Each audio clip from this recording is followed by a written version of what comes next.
तो सर लोग गुस्सा हो जाते थे, क्योंकि गुस्सा होना भी बनता है, क्योंकि पीछे जंगल था और हम बच्चे थे छोटे छोटे से। तो कभी कोई केस हो जाता है कि भैया किडनी विडनी निकाल ली, इस टाइप का सीरियस केस हो जाता है, तो इसलिए सर लोग इसको बहुत सिंसियर लेते थे। हम इनमेच्योर थे उस टाइम पर, हमें ये समझ नहीं थी कि यार अगर रात में इस तरह हम लोग जा रहे हैं तो रात में किडनैपिंग भी हो सकती है, रात में कोई हो सकता है कि इस तरह के इशू, हम उतनी अकल थी नहीं हमारे अंदर। नहीं होता था, जब मैं 10th क्लास में था तो एक जबरदस्त कंपटीशन चलता था हमारे नवोदय में, द टीचर बिटवीन स्टूडेंट्स, ठीक है। सबको पता होता था कि मैं खूब मूवी देखता हूं। मेरे कम से कम, शायद मैं, आप लोग मत करना, गलत काम है, अच्छा काम नहीं है, मैं कम से कम, मुझे याद है 40 से 45 पिक्चर देखा था सिनेमा में भाग भाग के। और हमारा जो हॉस्टल था उसके पीछे था जंगल, हम दीवार कूद के जाते थे और भैया रात में देख के आते थे, ठीक है। मेरे वहां पे कुछ दोस्त थे, उनके साथ हम लोग जाते थे। तो सर लोग गुस्सा हो जाते थे, क्योंकि गुस्सा होना भी बनता है, क्योंकि पीछे जंगल था और हम बच्चे थे छोटे छोटे से।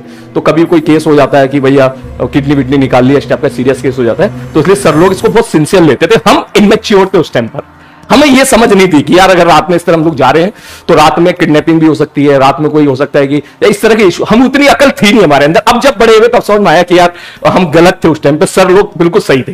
तो उस मोमेंट पे ऐसा अक्सर होता था कि हम फटाक से भागते जाते थे, और कभी कभी ऐसा भी होता था कि सर लोगों को पता चल जाता था। एक बार ऐसे ही हुआ था कि सर लोगों को पता चल गया था कि सलीम गया है पिक्चर देखने, और रात के 11 बजे हुई चेकिंग।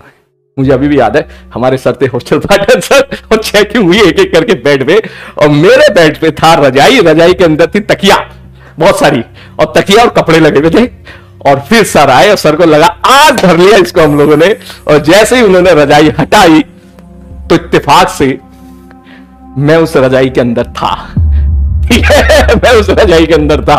तो वहां पे जितने मेरे सारे लोग थे वो सब शॉक्ड हो गए थे, बोले ये कैसे हुआ, तो पिक्चर देखने गया था, ये यहां कैसे आ गया। तो मैंने बोला भाई, तो हाथी के 2 दांत होते हैं ना, दिखाने के अलग, ठीक है, काम का अलग।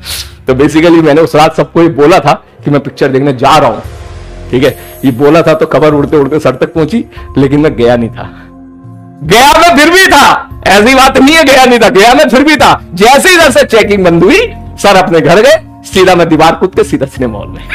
फिर तो पूरा सेफ था मामला, क्योंकि चेकिंग एक ही बार होती थी, 2 बार चेकिंग होती थी, ठीक।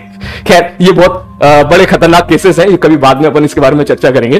खैर मुझे आज भी रिग्रेट होता है इस चीज का, ऐसी बात नहीं है। मुझे रिग्रेट ये होता है कि भगवान न करे कोई हल्का सा भी प्रॉब्लम हो जाता उस टाइम पे, हम तो बच्चे थे ना यार, ठीक है।